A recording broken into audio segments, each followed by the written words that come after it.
कृष्ण कृष्ण कृष्ण हरे हरे हरे राम राम राम हरे हरे।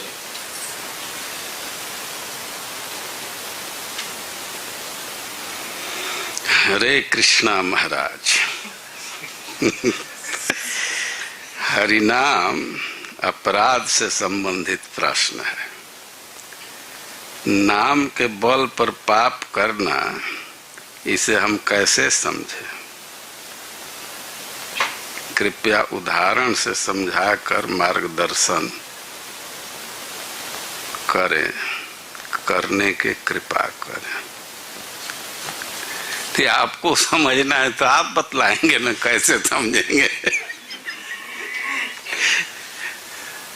इसको जिसको समझना है वो बतलाएगा ना कि कैसे समझेगा।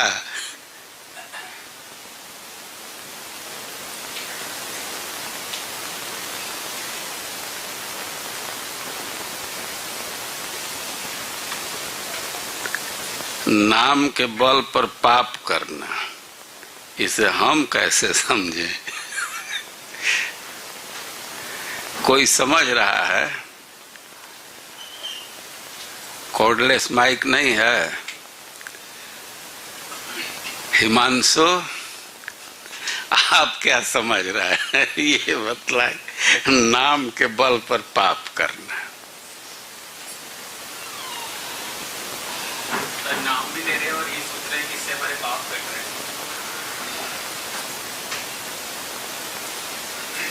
हैं। ठीक, ये तो समझे हैं कि नाम ले रहे हैं, समझ रहे हैं कि पाप कट रहे हैं। तो पाप कट ही रहा है ना, इसमें क्या दिक्कत है? पाप काटने से हमारा नाम लेना। सुखदेव गोस्वामी मना किए।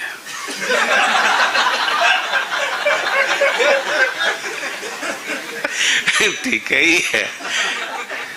एतावता लमगनिर्हरणाय पुंसाम संकीर्तनो भगवतः गुणकर्म नामना।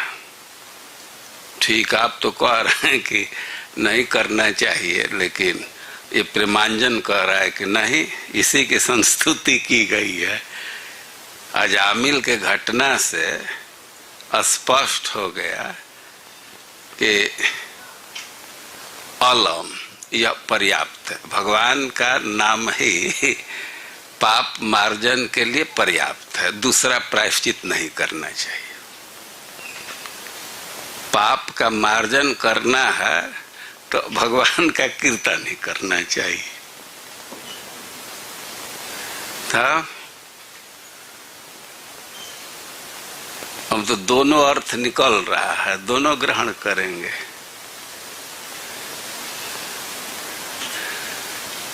पाप खत्म करने के लिए भगवान का नाम लेना ये कोई गलती है? इसमें कुछ दोष है? कौन कौन कह रहा है कि दोष नहीं? हाथ उठाओ, हाथ उठाओ।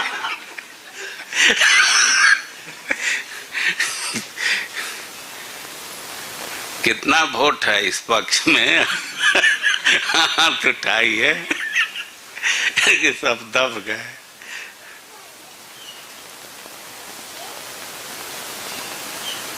शुभाश्रय, पाप समाप्त करने के लिए भगवान का नाम लेना ये ठीक है कि नहीं?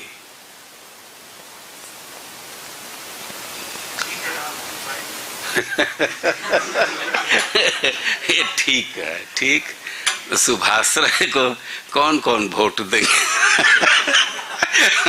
उठा करके एक, हाँ, एक कम से कम ठीक कुछ वोट मिला। और इनके विरोध में कौन कौन वोट देंगे? विरोध नहीं भी तो कौन कौन लोग हैं कि इनके बात से पूर्ण सहमत नहीं? ठीक, आप लोगों को क्या कठिनाई लग रही है? नाम के बल पर पाप करना ये अपराध है। पहले तो स्थिर है, जब पहले आया भक्ति में तब सही है, इसका बाद फिर माने नाम नहीं, वो उनकी बात नहीं समझे। सुभाश्रय कह रहे हैं कि पाप के मार्जन के लिए नाम लेना ठीक है, दूसरा कोई उपाय नहीं है, कम से कम सम्यक उपाय नहीं है। पूरा पूरा मार्जन के लिए कोई दूसरा उपाय नहीं है, और इसलिए पाप समाप्त करने के लिए भगवान का नाम लेना ही चाहिए। ठीक है, हाँ, प्रेमांजन ये कह रहे हैं कि जो काम अपने से हो जाए, अब उसके लिए प्रयास करना तो मूर्खता होगी ना।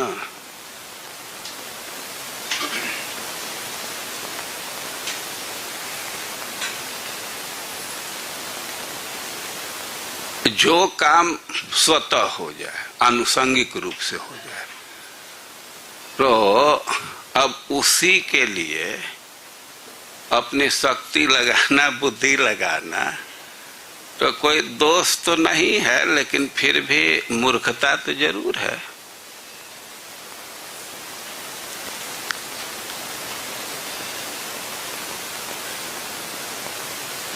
आप लोग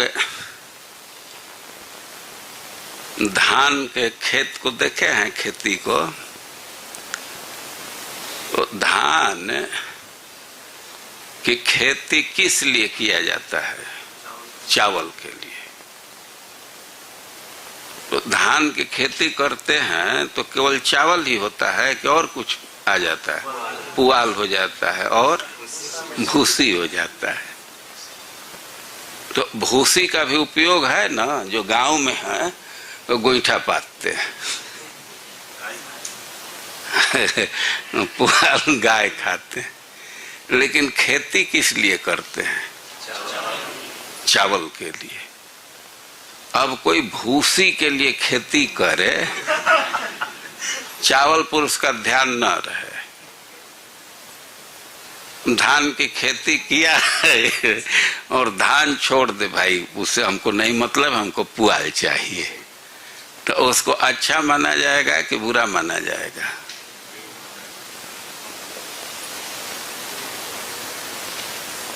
तब सुभाश्रय अब क्या कहोगे? तुम्हारे खिलाफ आ गया।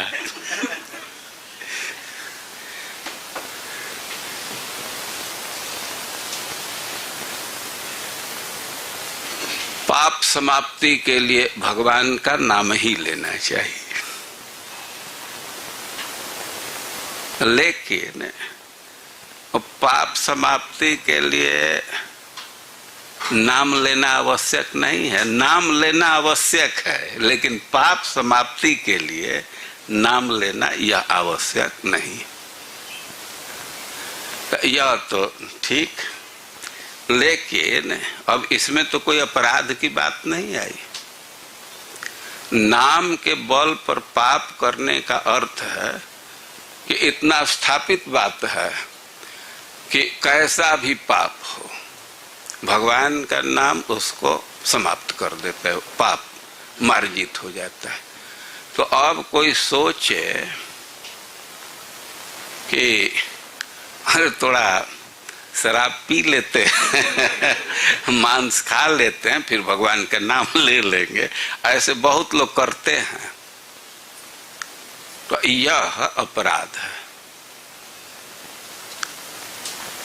नाम को, वो नाम के बल पर पाप कर रहे हैं कि नाम से ही पाप को खत्म कर लेंगे, तो यह अपराध है, ऐसा नहीं करना चाहिए।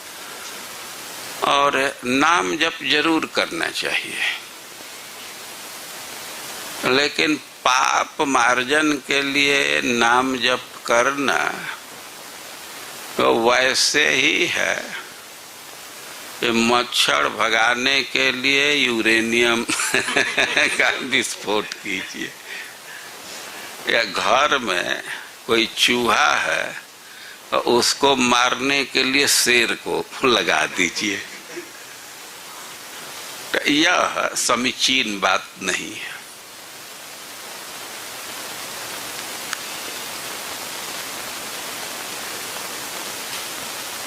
और नाम के बल पर पाप करना। पाप कर रहे हैं कि हाँ नाम जप कर लेंगे सब खत्म हो जाएगा, यह गलत है। ठीक, हरे कृष्ण महाराज जी, दंडवत प्रणाम। प्रश्न, जैसा कि आपने बताया था कि ब्रजवासी श्रेष्ठ हैं, कब बतलाया था?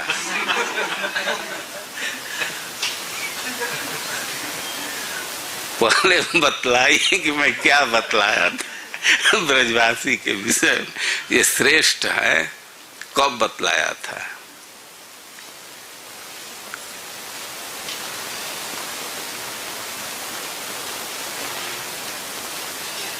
ये लिख रहे हैं कि जैसा कि आपने बताया था कि ब्रजवासी श्रेष्ठ है, वही कब बतलाए थे? प्रेम कृष्ण राम कृष्ण, कब मैं बतलाया कि ब्रजवासी श्रेष्ठ हैं?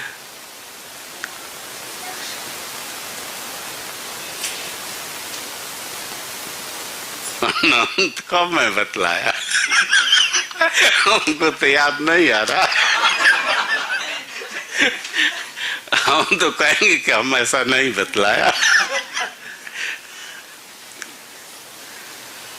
ब्रजवासी श्रेष्ठ है, वृक्षों की श्रेष्ठता को बतलाया, वह भी ब्रजवासी है, लेकिन उस अर्थ में तो आप लिख नहीं रहे हैं। लेकिन हमने सुना है कि भगवान के साथ सारे ब्रजवासी चले गए धाम, और ब्रजनाभ ने बाहर से लोगों को बुलाकर पुनः ब्रजवासी बनाया।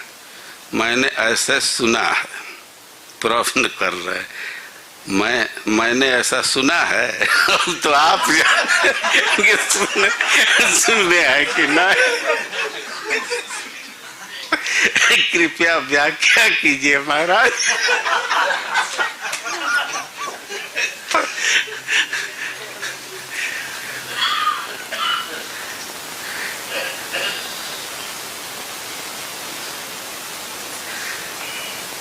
भगवान के साथ कहाँ गए? भगवान तो यहाँ से कहीं जाते ही नहीं है। ये तो प्रसिद्ध सिद्धांत है, वृंदावनम परित्यज्य पादमेकम न गच्छति। अब तुम कहाँ से सुन लिया कि भगवान चले गए?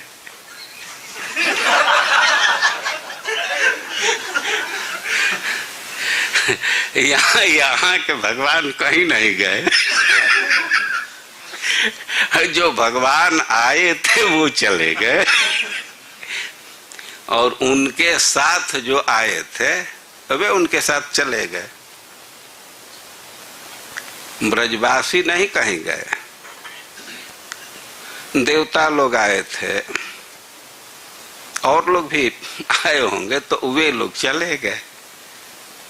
भगवान तो यहाँ से जाते ही नहीं है, तो उनके साथ ब्रजवासी कहाँ जाएंगे? भगवान नहीं कहीं जाते, ओझल हो जाते। एक समय ऐसा होता है कि सबके सामने रहते हैं, और कुछ दिन के बाद कुछ लोगों के सामने रहते हैं, सबके सामने नहीं रहते। इतना ही होता है। वो हम तो ऐसा बतलाए नहीं, इस विषय में हमको नहीं ज्ञान है। और आपने कल बताया था कि वृंदावन के वृक्षों को भगवान और राधा रानी ने लगाया, तो क्या आज के वृक्ष जो हमें दिखते हैं उसमें कोई अंतर है, या इसे वही समझना चाहिए?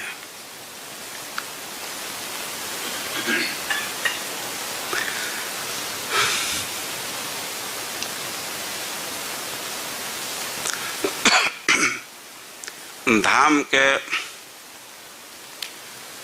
3 स्वरूप हैं। अब हमको तो बहुत अच्छा से जानकारी नहीं है, याद नहीं आ रहा है। धाम वही है, लेकिन हम लोग अभी केवल अधिभूत स्वरूप का दर्शन कर रहे हैं। धाम का भी 3 स्वरूप है, अध्यात्म, अधिदैव और अधिभूत। हम लोग अभी अधिभूत स्वरूप का दर्शन कर रहे हैं और भगवान की नित्य लीला चलती है, उसमें कोई परिवर्तन नहीं है। दृष्टा के तरफ से परिवर्तन हो गया।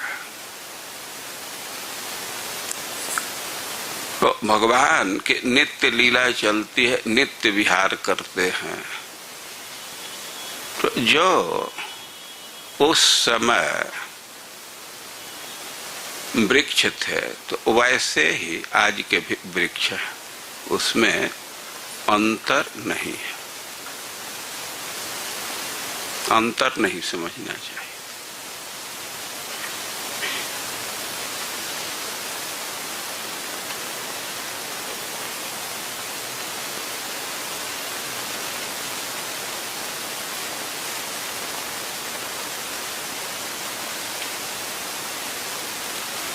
भगवान आज भी ब्रज में सब लीला कर रहे हैं, लेकिन कोई कोई महानुभाव उसको देख पाते हैं, सब लोग देख नहीं पाते।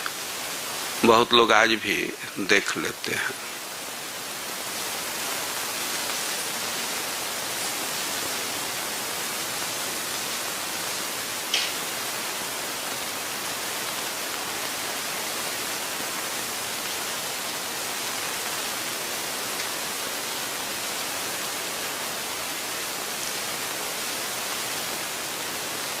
अभी इतना ही कह सकते हैं कि कुछ कुछ वृक्षों को प्रिय प्रियतम लगा रहे हैं और कुछ कुछ वृक्षों को उनके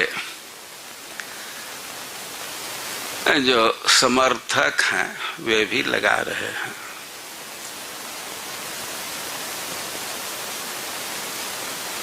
इन सब वृक्षों के साथ प्रिया प्रियतम का संबंध है।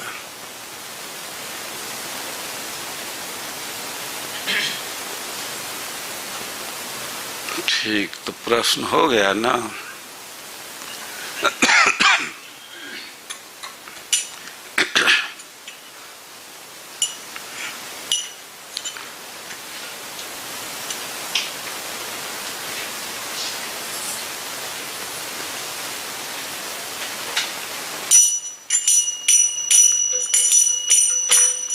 जय राधा माधव कुंज बिहारी,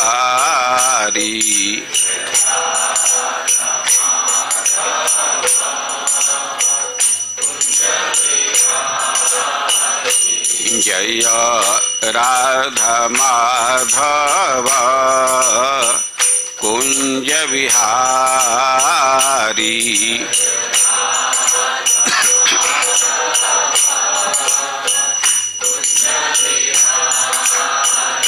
जय गोपी जन वल्लभ गिरिवरधारी,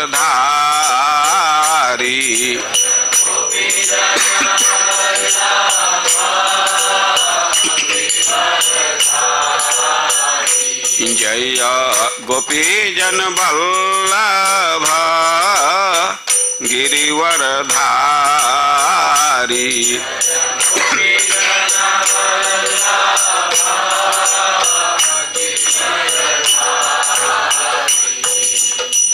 यशोदानंदन ब्रज जन रंजन,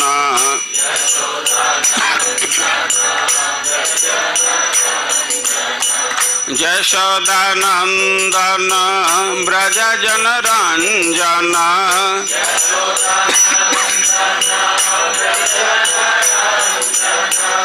यमुन तीरा वनचारी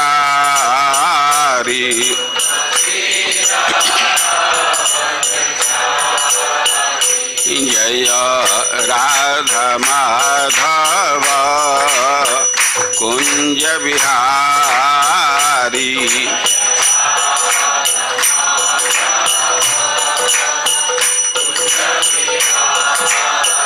जय राधा माधव कुंज बिहारी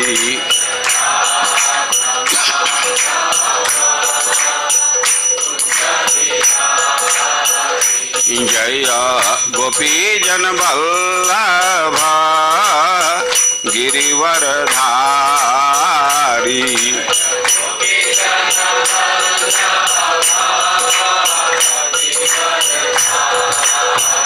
जय गोपी जन वल्लभ गिरिवरधारी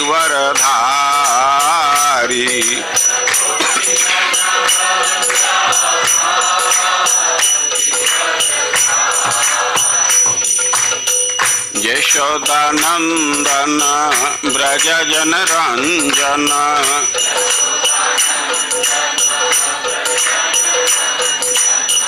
यशोदानंदन ब्रज जन रंजन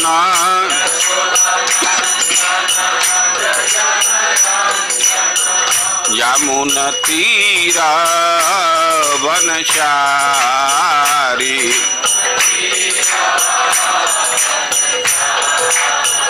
यमुन तीरा वनचारी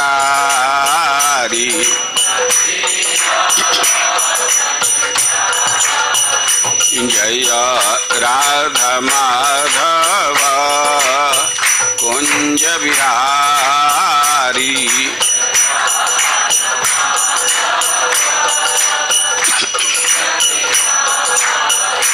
हरे कृष्ण कृष्ण कृष्ण हरे हरे हरे राम राम राम हरे हरे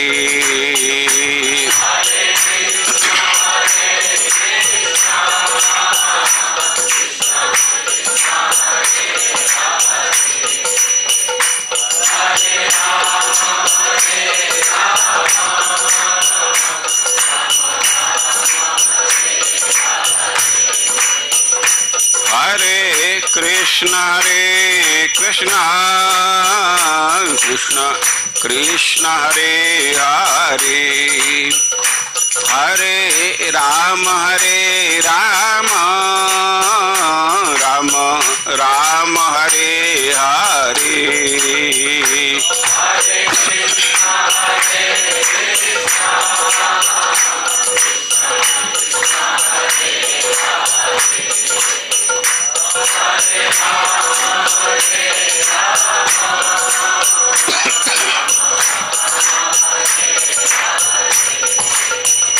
हरे कृष्ण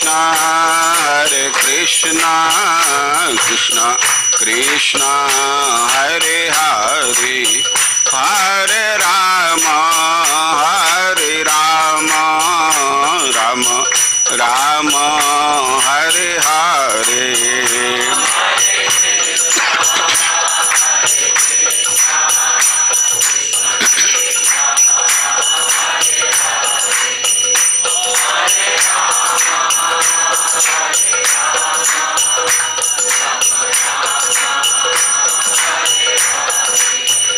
जय गौरनिताय जय गौरनिताय गौरनिताय जय गौरनिताय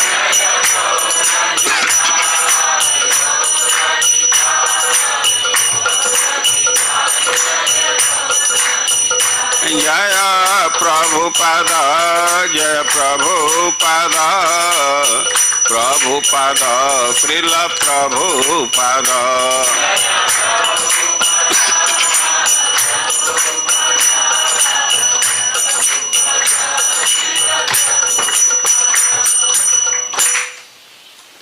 जगत गुरु श्रील प्रभुपाद की, श्री श्री कृष्ण बलराम की, श्री श्री राधा श्याम सुंदर की, श्री श्री निताई गौर सुंदर की, समवेत भक्त वृंद की, श्री श्री गुरु एवं गौरांग की।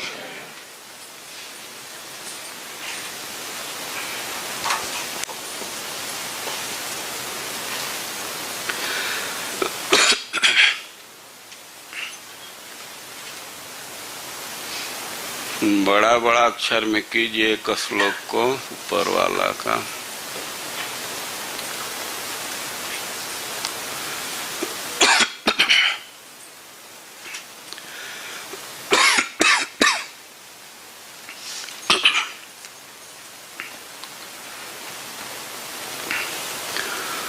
ओम अज्ञानतिमिरान्धस्य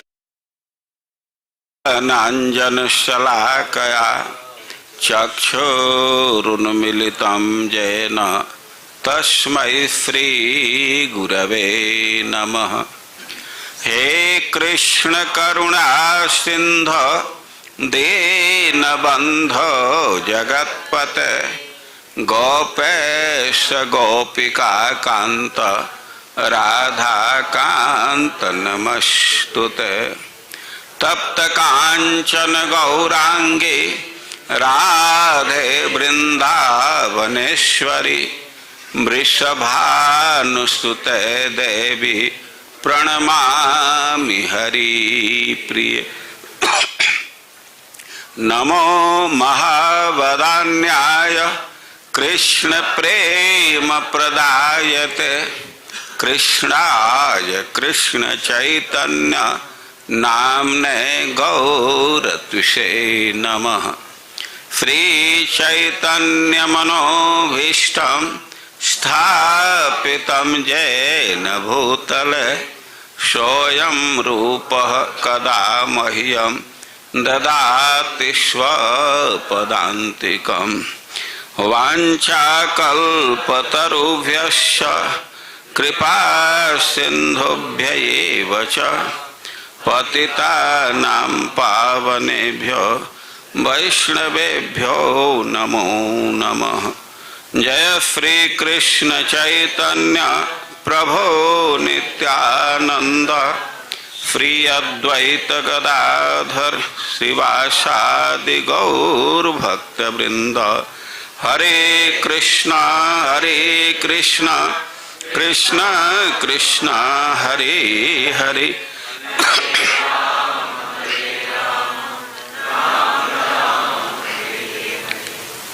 ओम नमो भगवते वासुदेवाय।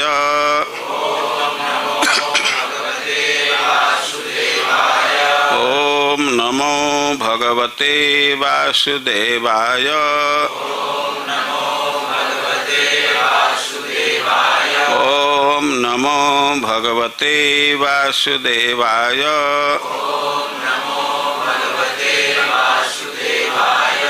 गाढ़ आसक्तिमताम् अपि इह विषयेषु अत्यंत निर्वेदतः दृग्पाते अपि असहिष्णुतातिशयनाम्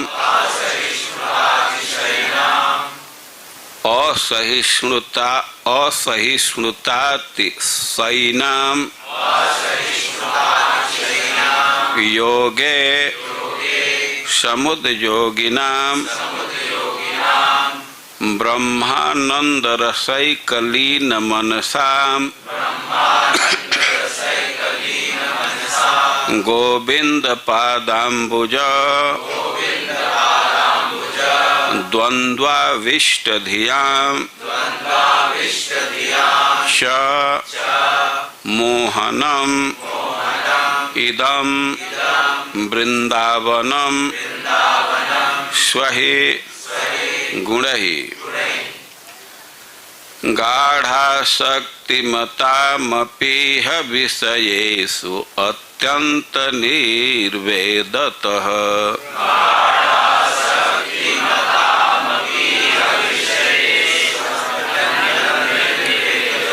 गाढासक्तिमतामपीह विषये स्वात्यंत निर्वेदतः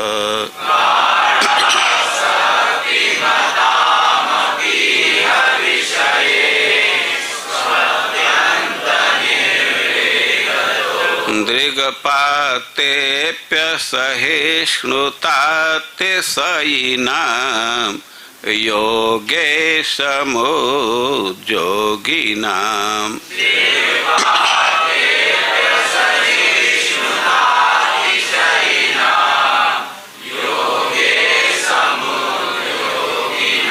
ब्रह्मानन्दरसैकलीनमनसां गोविन्दपादाम्बुज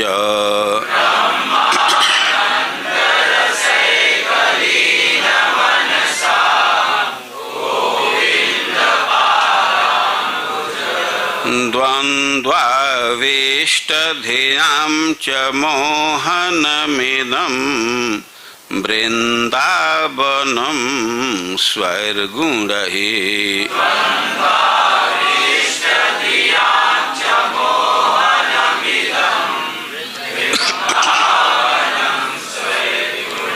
साथ में बोलिए आप लोग। गाढ़ासक्ति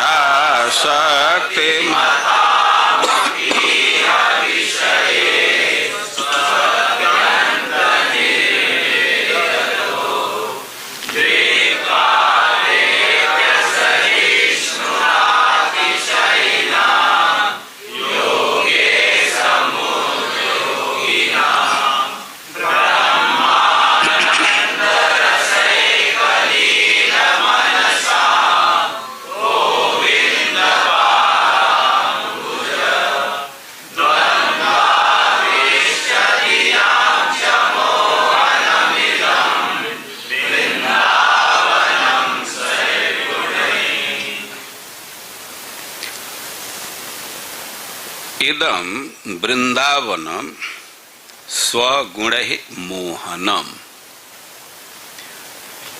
यह वृंदावन अपने गुण से आकर्षक है। किसके लिए?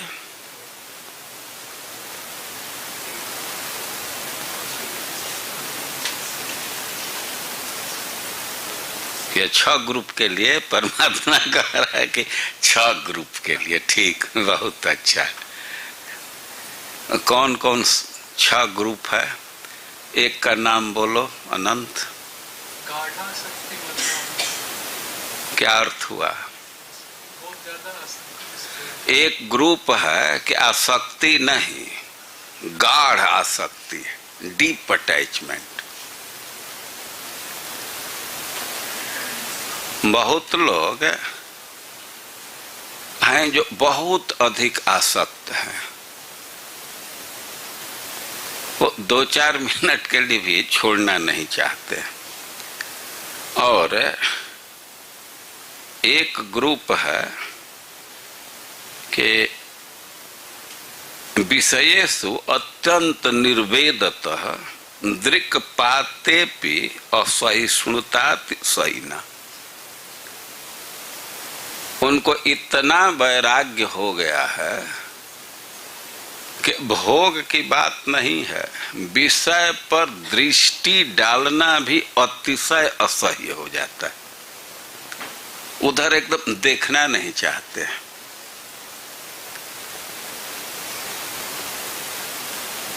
जब किसी चीज के कटुता का अनुभव हो जाता है तो एकदम उधर देखने की भी इच्छा नहीं करती है।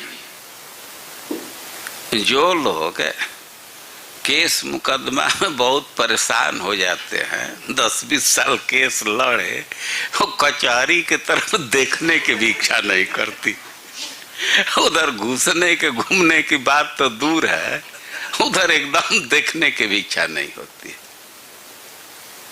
तो वैसे ही जो विषय की कटुता अनुभव कर लिए हैं तो एकदम विषय की तरफ देखना भी नहीं चाहते, दिख पाते भी, भोग करने की बात तो दूर है, एकदम उस पर दृष्टि डालने से भी वो असह्य होने लगता है। और एक ग्रुप है जोगे समुद जोगिना, वे योग में उद्योग कर रहे हैं, प्रैक्टिस कर रहे हैं, और ब्रह्मानंद रसैक लीन मनसा। कुछ लोग हैं कि ब्रह्म के अनुभव में ही लीन है, और एक ग्रुप गोविंद पादाम्बुज द्वंद्वा विष्ट धिया, भगवान के चरण जुगल के चिंतन में ही निमग्न है, ऑब्जर्व्ड है। और कितना ग्रुप हुआ? 5। तब एक कौन बाकी रह गया?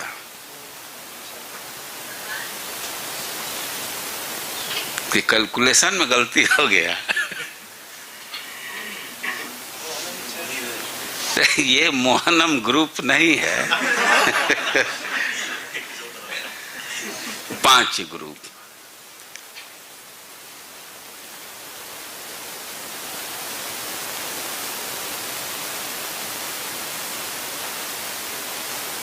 परीक्षित महाराज 10वें स्कंध के प्रारंभ में कथा श्रवण की लालसा प्रकट किए, और उसके लिए वे बोले हैं कि भगवान की कथा सबके लिए।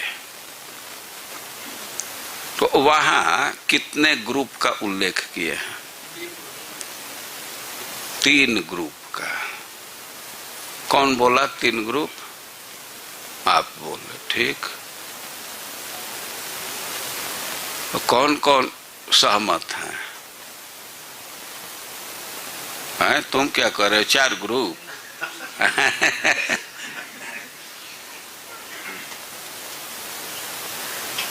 तो क्या कहे हैं 3 ग्रुप के विषय में?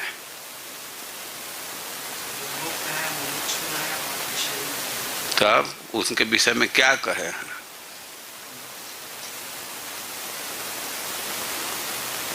मुक्त, विषयी और मुमुक्षु के विषय में कहे क्या है? कथा से क्या रिलेशन दिए हैं?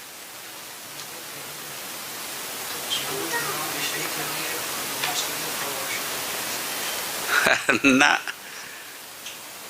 वो तो ठीक है, उसमें क्रियापद क्या है? विरज्य, उससे विरत नहीं होते। तो 3 ग्रुप तो विरत नहीं होता है। कौन कौन 3 ग्रुप है? कैसे श्लोक प्रारंभ होता है?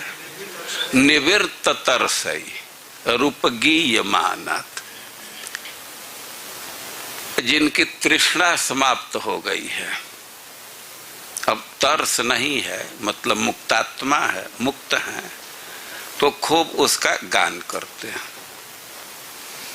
निवृत्त तरस रूपगीयमानात्।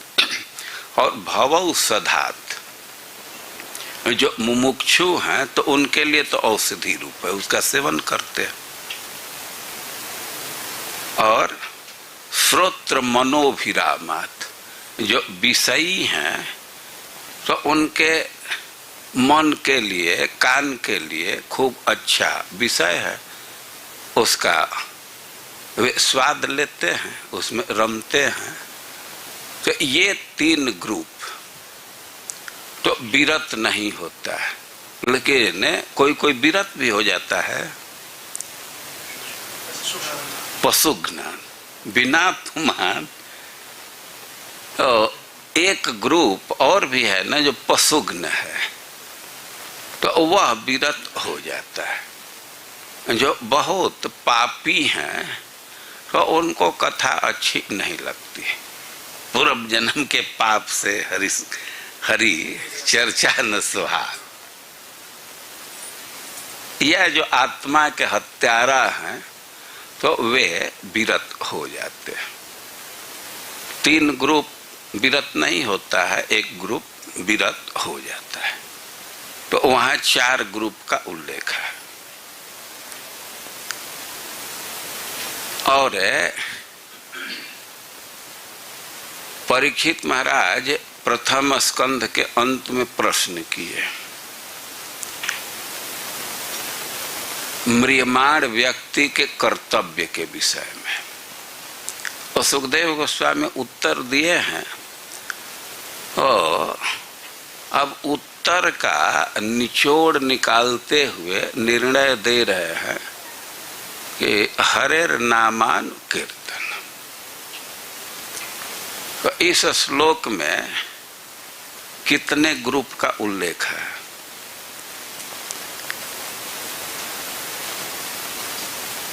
उपाध्याय श्लोक याद है? बोलो। एतद निर्विद्यमानान इच्छता अकुतो भय योगिनाम निपनिर्णीतम हरेर नामान कीर्तन। तो एक सिद्धांत के अनुसार, एक परंपरा के अनुसार योगिनाम निपनिर्णीतम, योगिनाम निर्णीतम, इसको योगी के साथ निर्णय के साथ जोड़ देते हैं।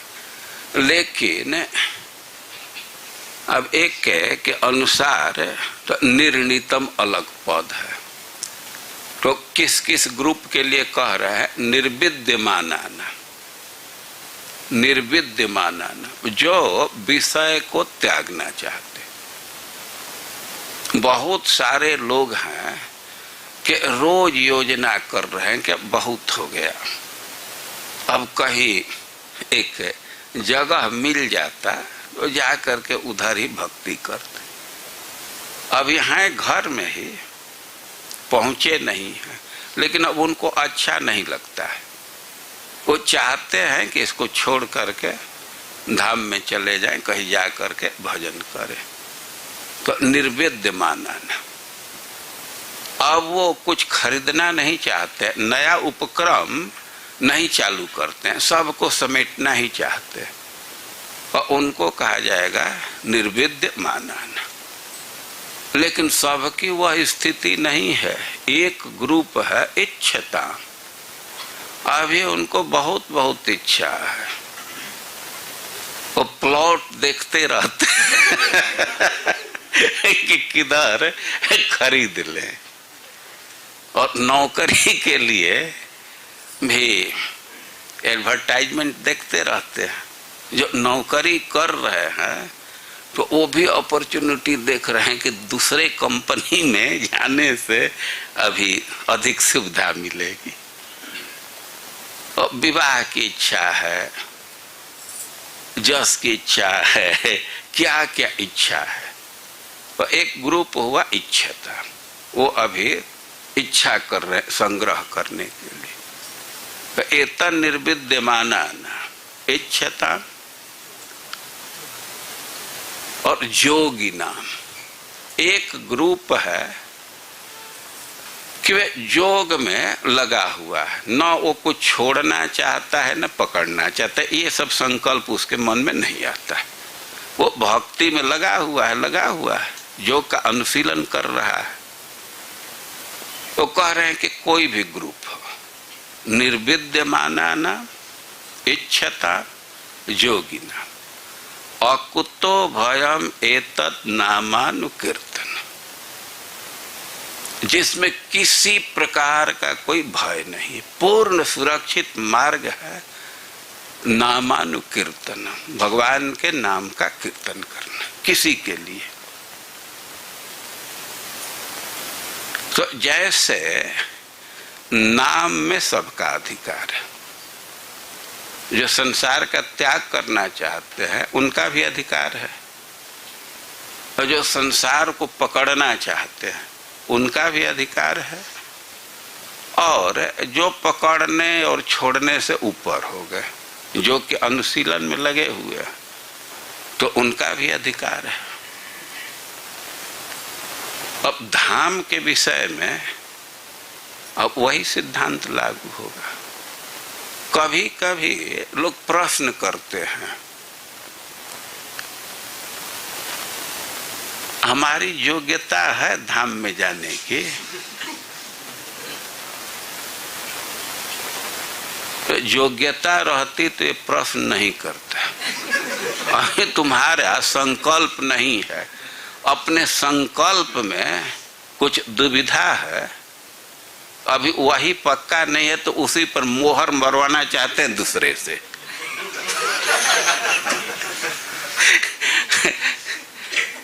अब उनकी अभी पूरी पूरी इच्छा नहीं है तो चाहते हैं कि दूसरा ही कह दे कि ना अभी आप इसके लायक नहीं है।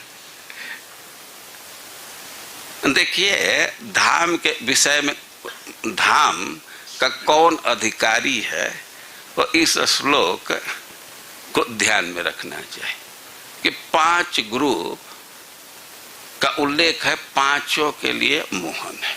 कौन कौन 5 ग्रुप है? गाढ़ा शक्तिमता, जो गाढ़ आसक्ति में,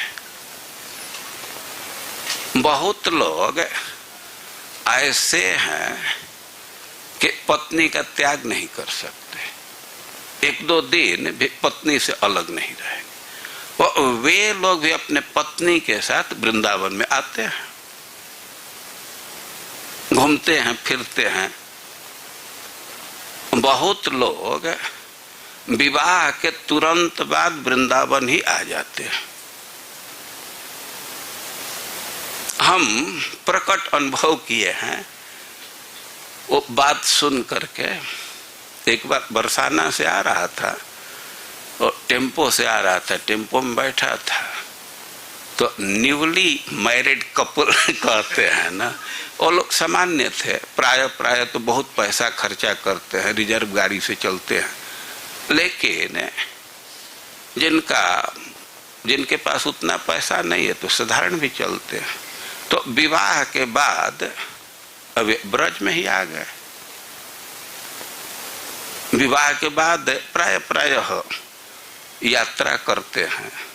बहुत लोग तो मॉरिशस जाते हैं, कहाँ कहाँ जाते हैं।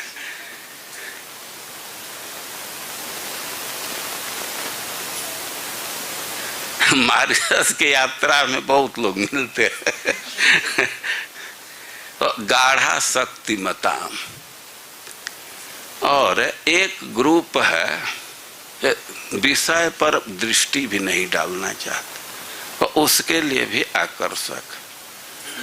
और जोगे समुद जोगिना, जो योग के प्रैक्टिस में लगे हुए, और जो ब्रह्म के अनुभव में लीन है।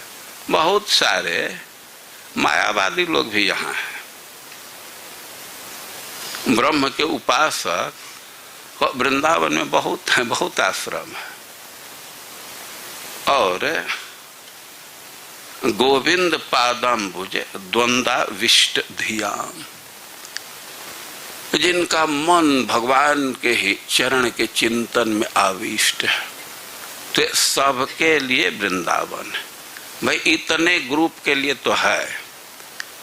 अब इससे बाहर जो हैं, अब उनके विषय में हम नहीं कुछ कहेंगे।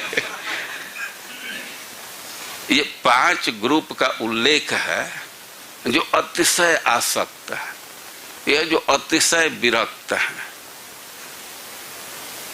ये जो ब्रह्म के चिंतन में, जो साधारण भक्ति में लगे हैं, या जो भक्ति में अतिशय उन्नत है। कई 5 ग्रुप के लिए वृंदावन है। अब इससे बाहर कौन है हमको जानकारी नहीं है। वृंदावन में अधिकार तो ऐसे लोगों का है। और वृंदावन में आकर के करना क्या होता है? काहे को वृंदावन में आते हैं? वृंदावन में आकर के क्या करना चाहिए? तो पीछे से आप लोग बोलिए, प्रेमोत्केन विचिन्त्यतां विलुठनैः सर्वांगमायोज्यताम्।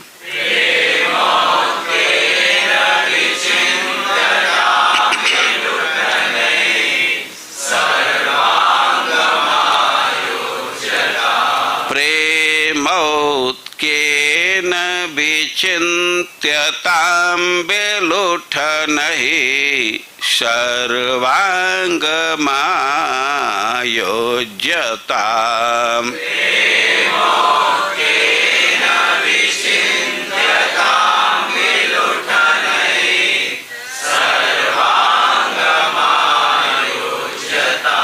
देहस्यास्य समर्पणेन सुदृढ प्रेम समास्थीयताम्।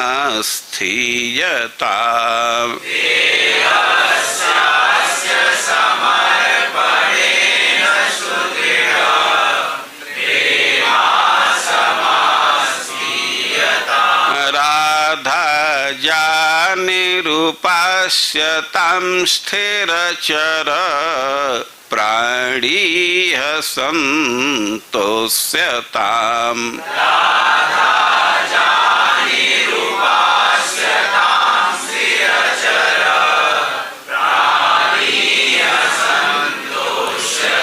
श्रीवृन्दावनमेव सर्वपरमं सर्वात्मना फ्रीयताम्।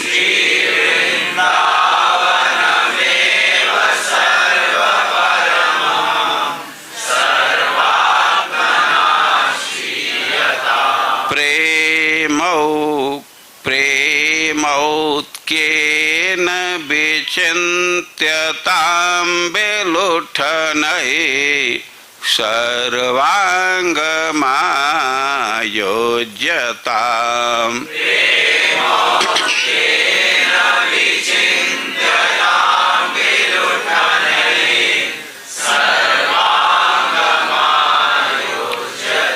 देहस्यास्य समर्पणेन सुदृढ प्रेम समास्थीयताम्।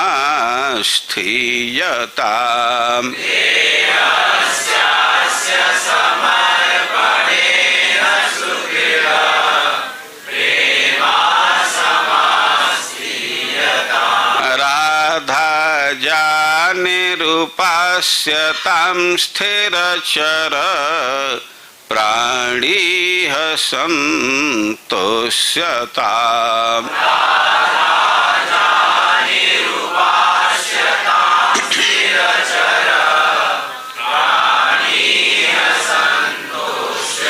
श्रीवृन्दावनमेव सर्वपरमं सर्वात्मना फ्रीयताम्।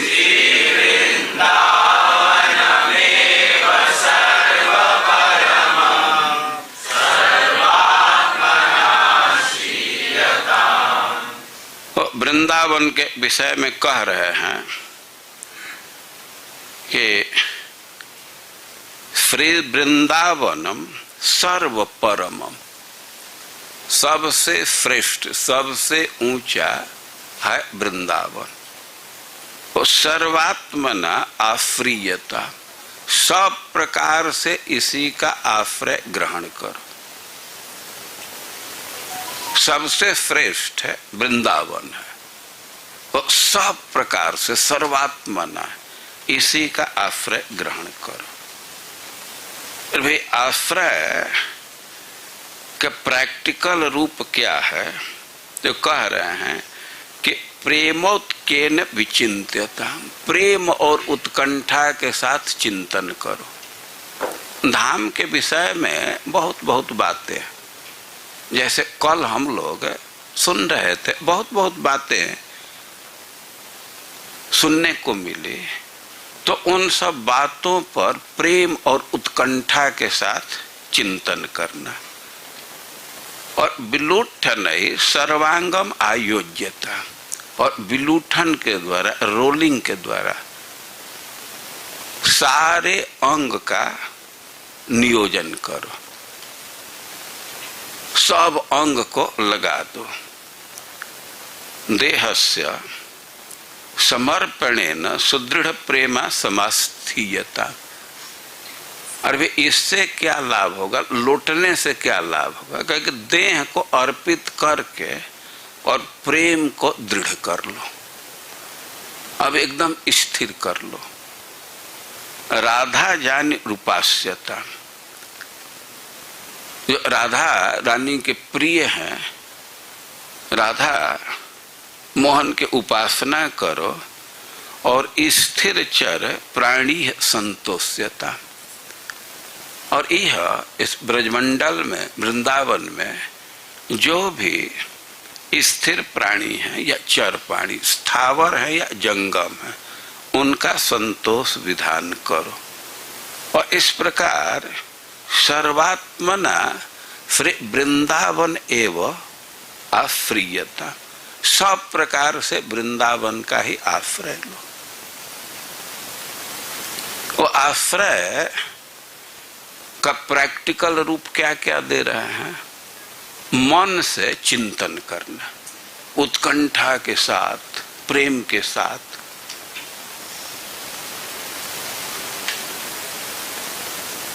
कुछ लोग चिंतन करते हैं लेकिन दोष दिखाने के लिए क्या क्या गड़बड़ी है इसके लिए खूब चिंतन करते हैं ना, प्रेम और उत्कंठा के साथ। और विलुठनई सर्वांगम आयोज्यता, सारे अंग को नियोजित करो, विलुठनई लोट करके। ये लेटना और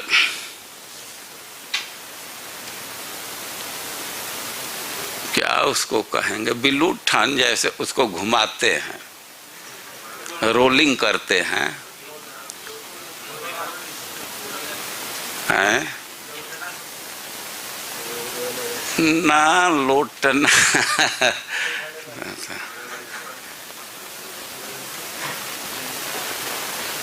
तो लेट करके भी परिक्रमा करते हैं, दंडवती परिक्रमा करते हैं, उसमें लेटते हैं। लेकिन कुछ लोग ऐसे नहीं, वो पूरा शरीर को ही घुमाते हुए जाते हैं, उठा उठा करके नहीं। अब एक बार लेटे हैं तो अब वैसे घूमते हुए जाते हैं। बिलोट नहीं, लोटपोट होना, दंडवत कर दिए तो लेट गए, लेकिन उतना से नहीं, उसमें घूमना है, तब न सारे अंग का संपर्क होगा। लेटने से तो छाती से हो जाएगा, ललाट से हो जाएगा, बहुत अच्छी बात है, लेकिन पीठ का तो नहीं होगा ना। बिलोट नहीं, सर्वांगम आयोज्यता, चाहे वो आगे के अंग है, पीछे के अंग है, सबको नियोजित करो। अरे ये करने से क्या लाभ होगा कि देहस्यास्य समर्पणेन सुदृढ़ प्रेमा समास्थीयता। ये देह को अर्पित करेंगे ब्रजरज में, वृंदावन में लौटेंगे तो इसी से प्रेम स्थिर हो जाएगा। अब वह भक्ति खत्म नहीं होगी, पीछे नहीं आएगी, और इससे बहुत भारी लाभ है। ब्रज में लौटना एक बहुत भारी साधना। आज भी कई एक महानुभाव हैं कि कपड़ा खोल करके और लौटते हैं।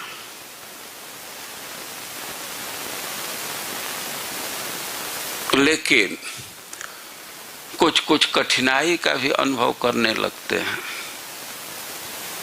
रज में लौटने से तो कोई कठिनाई नहीं है, लेकिन अब जहाँ नाला का गंदगी है या पत्ता सड़ करके फैल गया है, अब वहाँ लौटने से शरीर में खुजली होने लगती है और फिर बहुत कठिनाई हो जाती है। अब ये समस्या दिख रही है। लेकिन आज भी बहुत सारे स्थान हैं जहाँ मिट्टी है, शुद्ध मिट्टी है, और उस पर लौटने से शरीर के और बल्कि कोई कठिनाई है त्वचा का, वह भी दूर हो जाएगा। कभी कभी परिक्रमा मार्ग में वो ला करके मिट्टी डालते हैं तो वो बहुत अच्छा होता है। परिक्रमा मार्ग में लौटने का लाभ है कि ब्रजरज का संपर्क होता है और वैष्णव के चरण के स्पर्श का भी लाभ मिल जाता है। बहुत सारे भक्त हैं कि वो नियम रखे कि रोज लौटते हैं। अपने इस्कान के भी बहुत सारे भक्त हैं तो अपना नियम रखे, या कम से कम नियम रखे थे। अभी इस समय का तो हम नहीं देख रहे हैं, लेकिन कुछ दिन पहले हम देखते थे। जैसे मधुआ प्रभु हैं तो रोज मंगला आरती के बाद जाते थे। अब इस समय तो मैं नहीं देख पाता हूँ, पहले तो हम लोग साथ में थे तो उनके व्यवहार को मैं जानता था। तो वृंदावन के कृत्य को बतला रहे, देह को ब्रजराज में अर्पित करना, इसी से प्रेम स्थिर हो जाता है, सुदृढ़ हो जाता है। और राधा जानी उपास्यता, भगवान की उपासना करो, भक्ति करो। और स्थिर चर प्राणी है संतोष्यता, यहाँ के कोई भी प्राणी है तो उनको संतुष्ट करो।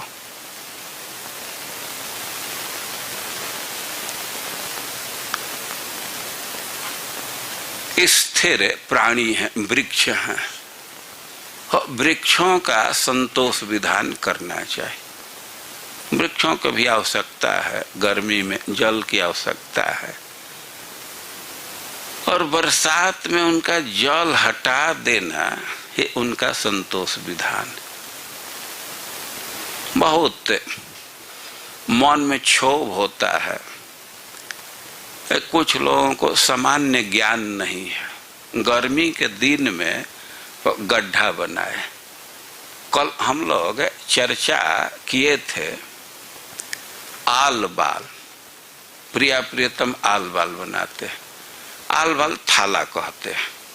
तो थाला का यह मतलब नहीं है कि वहां गड्ढा खोद दे,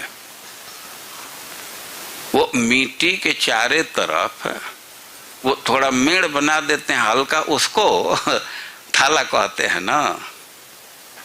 या हल्का गहरा है, अब कुआं खोद दे तो थाला नहीं कहेंगे।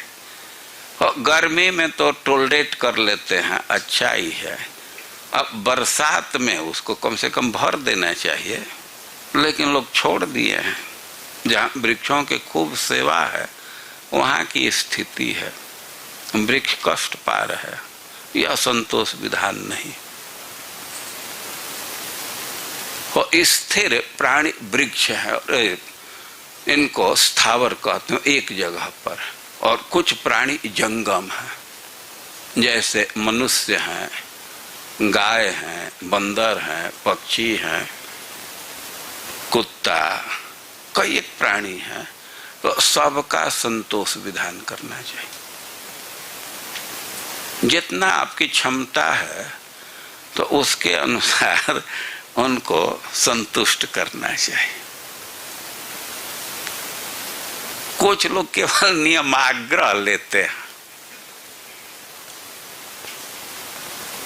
हम देखते हैं कि कुछ लोग नियम रखे हैं, एक रोटी लिए हैं और उसी में 50 कुत्ता को देंगे।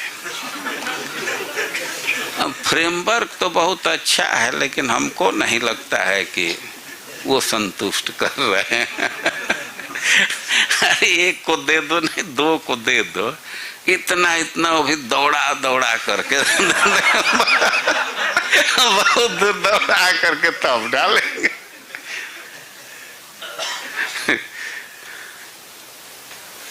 यह वृंदावन का कार्य है। संतोष्यता, उनको संतुष्ट करना चाहिए। संतुष्ट करें, यही विधान है, लेकिन कम से कम उनको उद्वेग न दे। संतुष्ट करे, संतुष्ट नहीं कर रहे हो तो इतना ध्यान रखना चाहिए कि उनको उद्वेग नहीं देना चाहिए।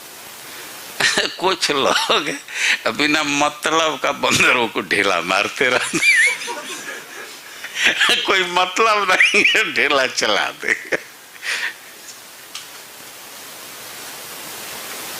तो उद्वेग नहीं देना चाहिए, उनको संतुष्ट करना चाहिए।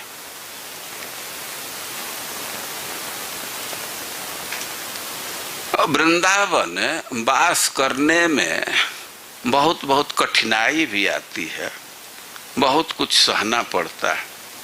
और कह रहे हैं कि सोड्वा पाद प्रहारन अपि च शतशतम धिक्कृताम चकोटि।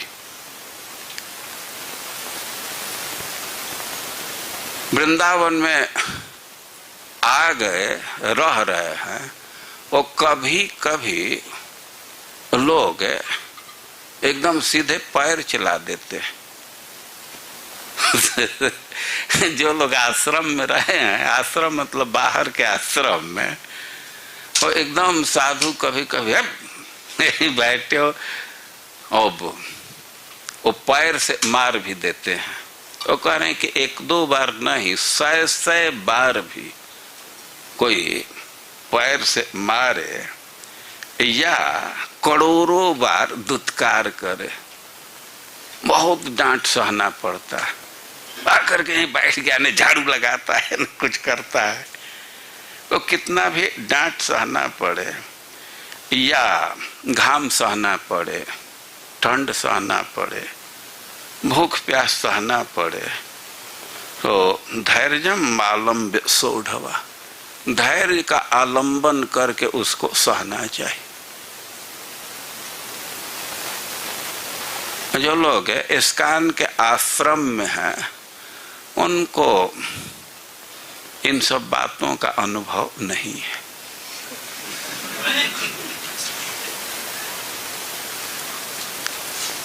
बहुत सारे व्यक्ति हैं कि वृंदावन रहने के लिए उनको बहुत कठिनाई सहना पड़ता है। हम तो प्रैक्टिकल देखे हैं, यहीं बैठे हैं विष्णु हरि, तो यहाँ शुरू में आए तो एकदम छोटे स्थान में रह रहे थे। वहाँ पानी की सुविधा नहीं थी, दूर से पानी लाना पड़ता था, कभी कभी पानी आ भी जाता था। और ये तो रहते ही थे, हम लोगों को भी वही जगह था। इधर अब जन्माष्टमी में आए तो उस समय तो फेस्टिवल में सब सुविधा, कथा के सुविधा भी मिल जाती थी। अब भाई राधाष्टमी तक रुकना है, अब थोड़ा जगह में उसी में निर्वाह हो जाता था। हम तो कहते हैं, अभी फोटो नहीं लाया है, महाराज राधा श्याम सुंदर मंदिर के नजदीक रहते थे, और एकदम पतला सा कमरा था। चौड़ाई कुछ लगता है कि 6-6.5 फीट होगा, क्योंकि इधर कुछ सामान रख देने पर पैर उधर दीवार में चला जाता। माधव बाबा रहते थे और उसी में 2-4 भक्त आ करके भी अपना झोला रखते थे, स्नान इत्यादि वहीं यमुना जी में कर लेते थे। वो महाराज भी वहीं रहते थे। अब कोई एक लोग साथ में आ गए तो आश्रम में तो रहने नहीं देंगे। तो अब वो जगह था वहाँ, तो कोई बाहरी वो नहीं था, अपना कठिनाई से रह सकते हैं।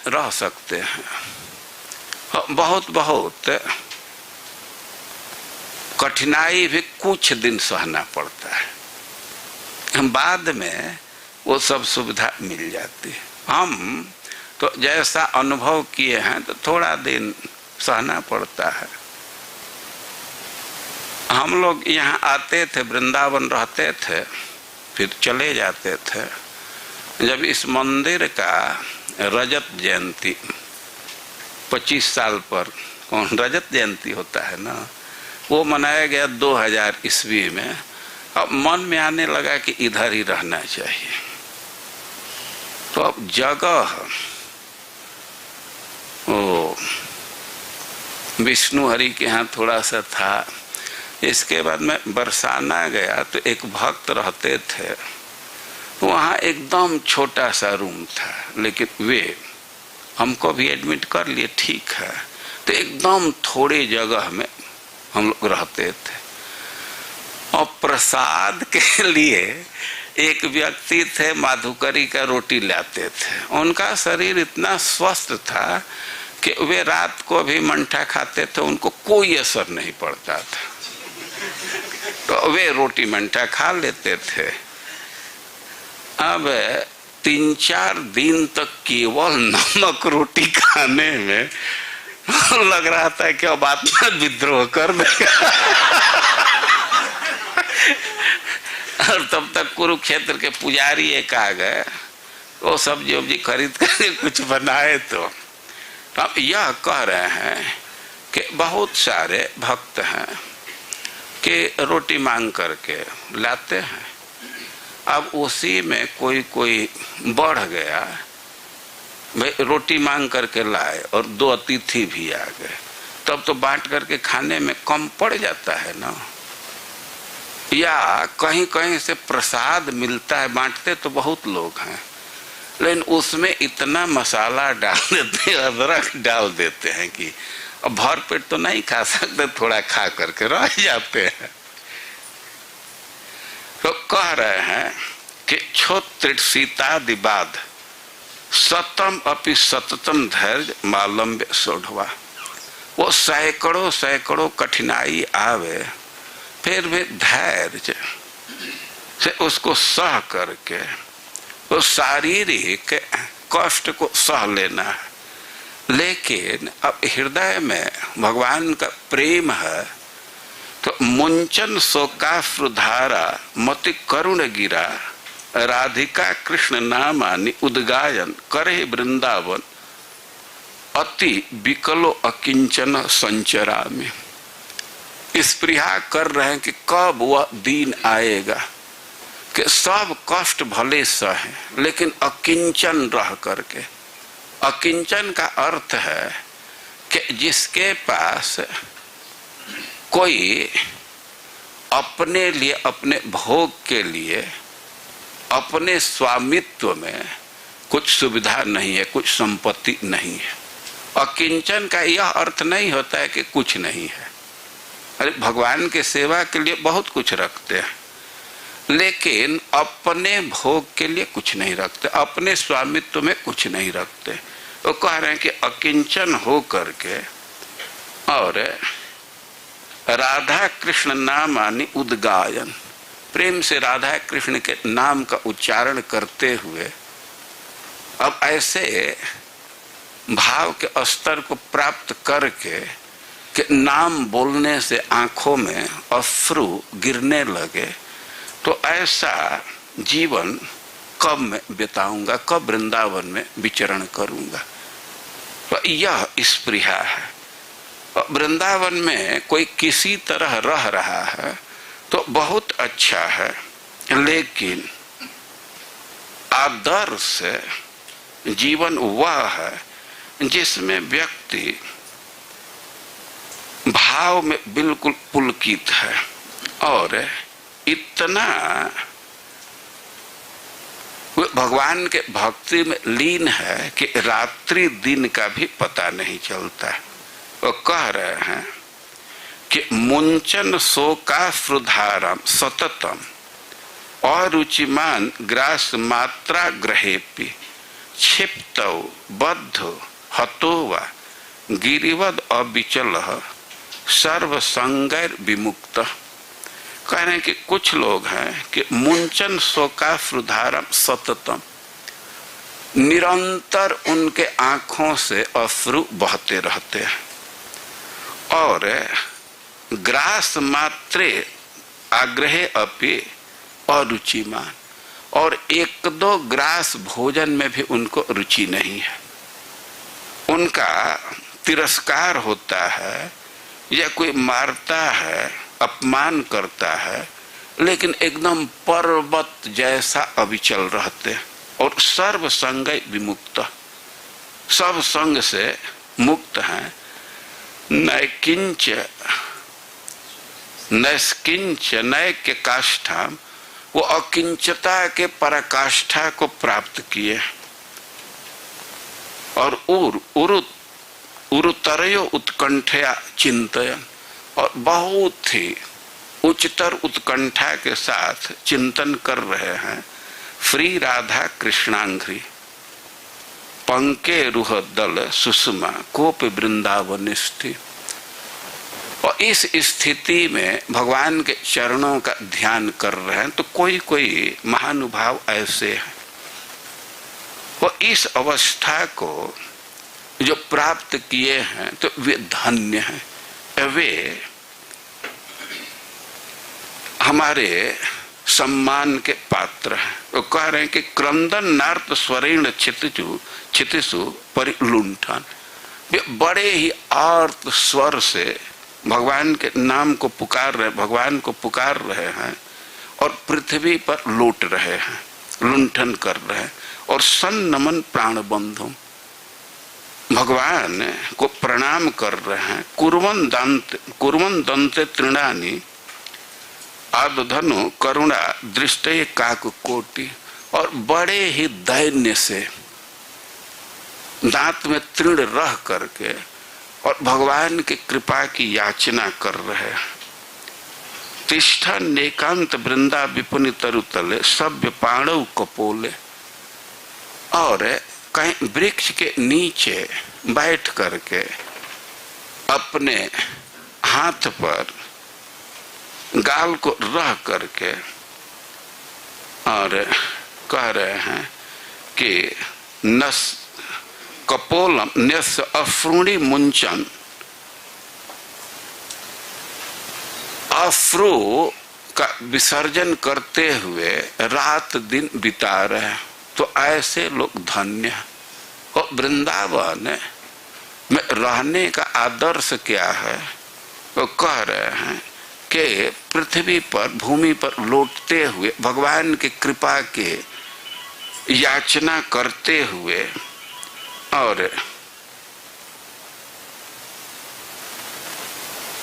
रात दिन रोने में व्यतीत हो रहा है, तो वे व्यक्ति धन्य है।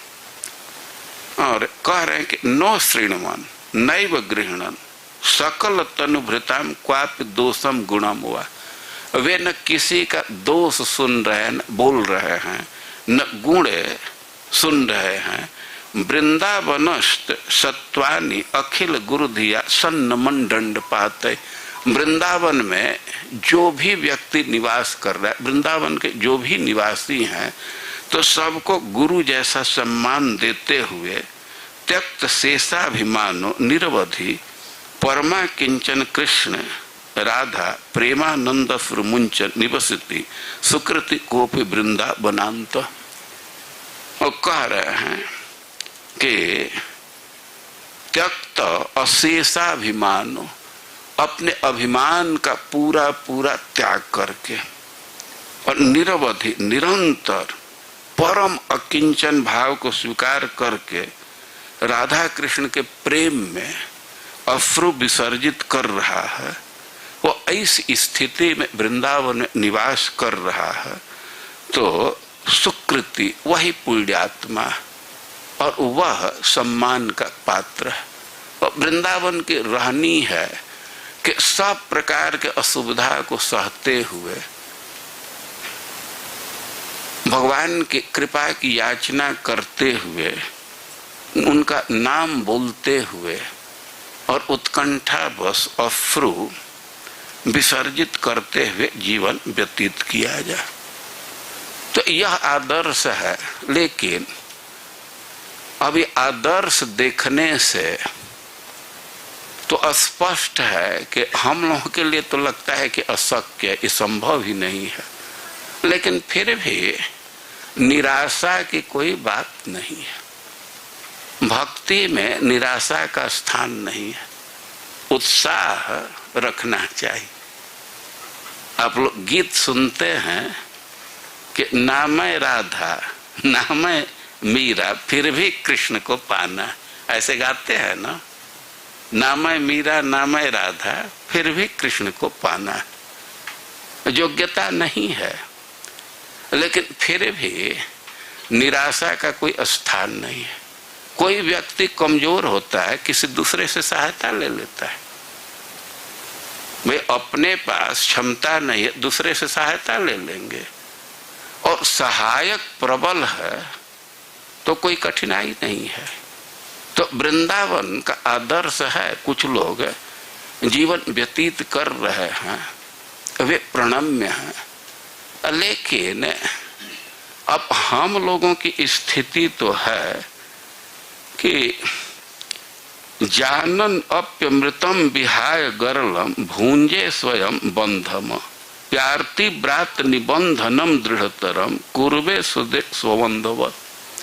वे कह रहे हैं कि पता है कि क्या अमृत है क्या विष है।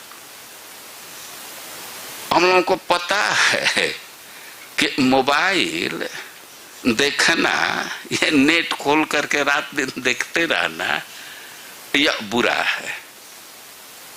भागवत पढ़ना अच्छा है, वो अमृत है, लेकिन फिर भी भागवत छोड़ करके और वो नेट खोल देते हैं। वो जानन अप्यमृतम विहाय गरलम भुंजे, और जान करके भी अमृत छोड़ करके और विष का पान कर रहे हैं। और बंधम अप्यार्ति व्रात निबंधनम दृढ़तरम कुर्वे सुदृक स्वंधवत। और ये पता है कि कर्म का बंधन लगा हुआ है, यही कष्ट का मूल कारण है, लेकिन फिर भी उसी बंधन को और दृढ़तर करते जा रहे हैं। हमारी स्थिति यह है कि सुदृक, आंख तो एकदम ठीक है, लेकिन फिर भी स्वंधवत ऐसा व्यवहार मैं कर रहा हूं कि मानो दोनों आंख फूटा हुआ, एकदम अंधे के समान व्यवहार कर रहे हैं। तो हमारी स्थिति यह है। तो श्री वृंदाटवी मातरेकमिह मत जीवा तु रस्ति स्वयं यस्तम स्नेहमयी विकृष्य जनता स्वांकम समान्यस्यसि। स्थिति यह है कि अमृत छोड़ करके विष पी रहे, अपने बंधन को जानते हुए भी कि दुख का कारण है और उरज उरज करके बांध रहे, एकदम आंख ठीक होने पर भी अंधा जैसा व्यवहार कर रहे हैं। लेकिन एक जीवन की आशा, वे कह रहे हैं कि हे वृंदाटवी, हे वृंदावन, आप ही हमारे लिए सहारा हो। और जैसे माँ अपने बच्चे को कीचड़ से हटा करके, जो बच्चे हैं तो कुछ भी मुंह में डालना चाहते हैं, लेकिन माँ उसको वहां से हटा करके अपने गोद में उठा लेती है। और ग्रंथकार कह रहे हैं कि बस वृंदावन ही सहारा है, और मन में विश्वास है कि माँ सब जगह से हटा करके और हमको अपने गोद में रख लेगी। तो यही प्रार्थना कर रहे हैं कि गृहांध कूपे पतितः कदा माम उद्धृत्य मूढ़म कृपया सोयैव कामादि काला ही गणेर निगीर्णम मातेव वृंदावती निस्अंकम। हे माँ, हम तो काम क्रोध इत्यादि सैकड़ों सर्प के द्वारा निगल गए हैं, और गृहांध कूपे पतित, गृहस्थी के कूप में पड़े हुए हैं। वो कब हमको इस कुआं से निकाल करके और काम क्रोध इत्यादि जो सर्प निकले हैं उनसे छुड़ा करके मातेव वृंदाटवी निस्य अंकम, हे माँ, हे वृंदाटवी, हे वृंदावन, कब माँ के समान तुम अपने गोद में हमको उठा लोगी। बहुत सारे महानुभाव हैं, आदर्श जीवन व्यतीत कर रहे हैं, लेकिन हम लोग जो विषयी हैं, विषयात्मा हैं, तो उनके लिए तो वृंदावन ही सहारा है। जैसे छोटे छोटे बच्चे के लिए, असहाय बच्चे के लिए माँ सहारा होती है, तो वैसे वृंदावन सहारा है। और मन में विश्वास है कि वृंदावन ही माँ के समान हमको विषय से जबरदस्ती हटा करके और अपने गोद में धारण कर लेगी। जो व्यक्ति कमजोर हैं तो उनको सहारा लेना चाहिए। सहारा इतना प्रबल है कि उस सहारा के चलते हम किसी भी दोष से मुक्त हो सकते, किसी भी विषम परिस्थिति से ऊपर जा सकते। यहाँ समस्या बहुत बहुत है। एक बार आश्रम से, ब्रह्मचारी आश्रम से कई एक भक्त गुरु महाराज के पास गए। एक पुजारी हैं, वे जा करके कहे कि महाराज यहाँ वृंदावन में भी माया है।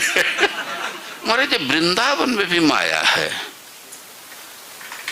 तो अब हम लोग क्या करें? महाराज कहे कि माया भी भगवान की शक्ति है, तो भगवान के धाम का सेवन करेगी ही ना। तो माया रहेगी ही। माया जरूर है, लेकिन माया से बचने के लिए उपाय भी बहुत बहुत है, तो उस उपाय का अवलंबन लेना चाहिए। उपाय का अवलंबन लेने से व्यक्ति माया से बच जाएगा।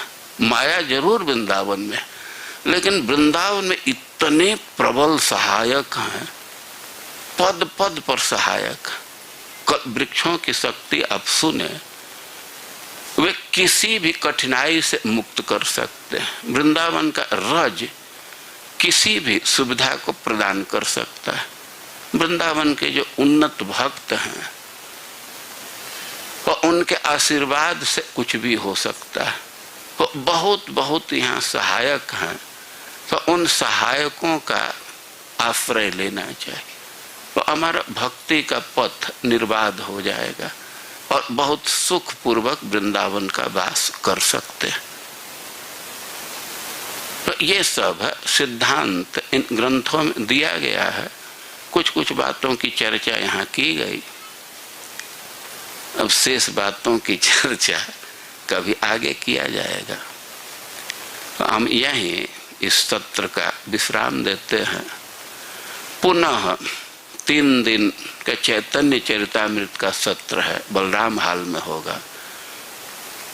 तो आप समय निकाल करके उसमें भी आएंगे तो बहुत अच्छा है।